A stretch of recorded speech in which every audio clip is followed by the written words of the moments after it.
पहले की बात है। एक छोटे से गांव में सावित्री नाम की एक वृद्ध महिला अपने बेटे रघु और बहू सुहानी के साथ रहती थी। सावित्री बड़ी ही कड़क मिजाज की औरत थी। हर बात में टोका टाकी, हर चीज में नुक्स निकालना जैसे उसकी आदत बन गई थी। दूसरी ओर उसकी बहू सुहानी बेहद सीधी, समझदार और मेहनती थी। वो हर दिन घर का सारा काम पूरी लगन से करती, पर सास को वो कभी भी खुश नहीं कर पाती। वो हर बार सुहानी को कुछ न कुछ सुनाती रहती। हाय रे हाय, आजकल की लड़कियों का क्या ही कहना। क्या हुआ माँ जी? मुझसे कोई गलती हो गई? गलती? अरे पाप हुआ है, पाप। मतलब? ये भी तू मुझसे पूछ। ध्यान कहाँ रहता है तेरा? ये सब क्या है? ये कैसे आधे मरे फूल लेकर आई है तू मेरे लल्ला के लिए? इन फूलों से मैं भगवान की पूजा करूं?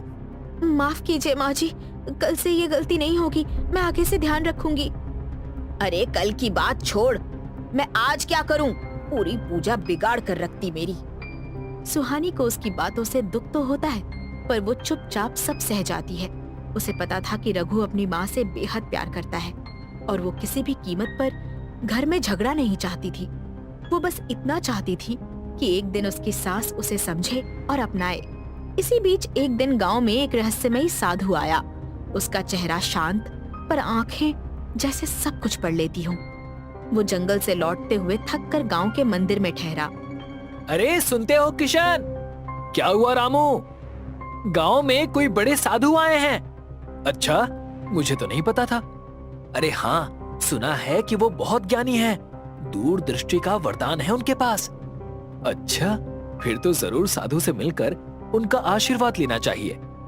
देखते देखते सारे गांव वाले उनकी सेवा में लग गए और साधु ने प्रसन्न होकर सभी को आशीर्वाद दिया। सुहानी भी साधु के पास पहुंची। उसने साधु को प्रेम से खाना खिलाया, उनके पैर दबाए और विनम्रता से सेवा की। साधु ने ध्यानपूर्वक उसकी आंखों में देखा और मुस्कुराते हुए कहा, बेटी, तुम अंदर से बहुत मजबूत हो। बस तुम्हें अपने अंदर की आवाज सुननी है।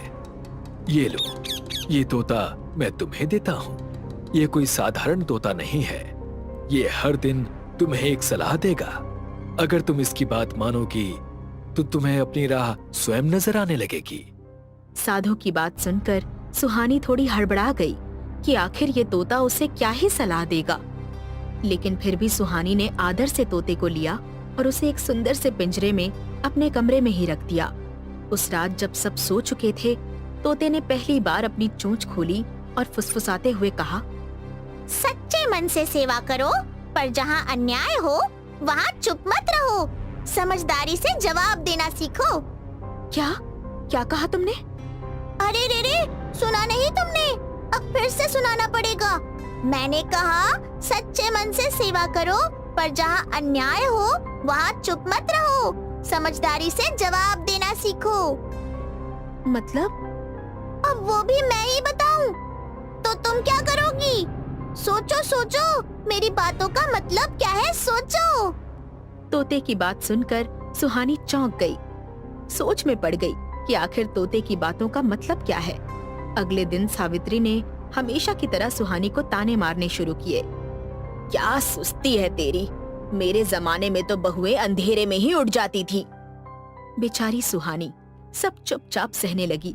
तभी तोता बोल पड़ा, मतलब समझ में आया कि नहीं सुहानी? तोते की बात सुनकर सुहानी को एकदम से समझ आया और उसने झट से अपनी सास को जवाब दिया, आप जैसी कर्मठ महिलाएं अब कहाँ मिलती हैं माँ जी। चलिए आज आप ही के तरीकों से काम करती हूँ। सुहानी की बात सुनकर सावित्री थोड़ा चकरा गई। वो समझ ही नहीं पाई कि ये तारीफ थी या ताना। भाई वाह, तोते की सलाह सुन के सुहानी ने अपनी सास को जवाब देना सीख लिया था। अब सुहानी हर रात तोते से बात करती और उसके अनुसार व्यवहार करती। धीरे धीरे वो पहले से ज्यादा आत्मविश्वासी, समझदार और शांत हो गई। वो अब हर ताने का जवाब मीठे और मजेदार अंदाज में देती, जिससे सास का गुस्सा खुद ही मंद पड़ जाता। सास कहती, तेरी तो हंसी ही नहीं रुकती। माँ जी, आपकी बातें ही इतनी मजेदार होती हैं। सुहानी की बातों से सावित्री का हर ताना बेबुनियाद हो जाता, लेकिन धीरे धीरे सावित्री को शक हुआ। एक रात उसने देखा कि बहू कमरे में बैठकर तोते से बातें कर रही थी और तोता सच में जवाब दे रहा था। सावित्री को यकीन हो गया कि ये तोता कोई जादू टोना है। उसी रात वो चुपचाप उठी और तोते को दूर जंगल में ले गई। तो ये सब तेरी करतूत है जो सुहानी इतना बोलने लगी है, लेकिन मैं भी देखती हूँ अब वो तेरे बिना क्या करती है। सावित्री देर रात गए जादुई तोते को जंगल में छोड़ आई। उसे लगा कल से सुहानी उसकी चुपचाप बातें सुनेगी और फिर से पूरे घर पर सावित्री का राज होगा। अगली सुबह जब सुहानी उठी तो पिंजरा खाली था। उसका दिल टूट गया। हे भगवान, ये क्या हो गया? ये पिंजरा खाली है, लेकिन कैसे? सुहानी काफी दुखी हुई, पर थोड़ी देर सोचकर उसने खुद से कहा, जिस ज्ञान से मैं बदली हूँ वो मेरे अंदर है। अब मैं खुद अपनी सलाहकार हूँ। अब तो सुहानी और भी परिपक्व हो गई। वो सास के हर ताने का जवाब समझदारी से देती, पर कभी भी बदतमीजी नहीं करती। उसकी मीठी बातें सुनकर गांव की औरतें कहती, सुहानी तू तो लक्ष्मी है, तू तो बहुत भाग्यशाली है सावित्री। भाग्यशाली? और मैं, वो भी इसकी वजह से? अरे भाग्यशाली तो ये है जो इसे मेरे जैसी सास मिली है, वरना ना घर का काम होता ना खेती का। अब रहने भी दो सावित्री, मान लो कि सुहानी ही तुम्हारे घर को अच्छे से संभाल सकती है, वो भी तुम्हारे बिना। अब तुम काशी यात्रा जाने की तैयारी ही कर लो। गांव की औरतों का सुहानी के बारे में यूं अच्छा बोलना सावित्री को रास नहीं आया। उसे जलन होने लगी। वो गुस्से से अंदर चली जाती है और तमाशा करती है।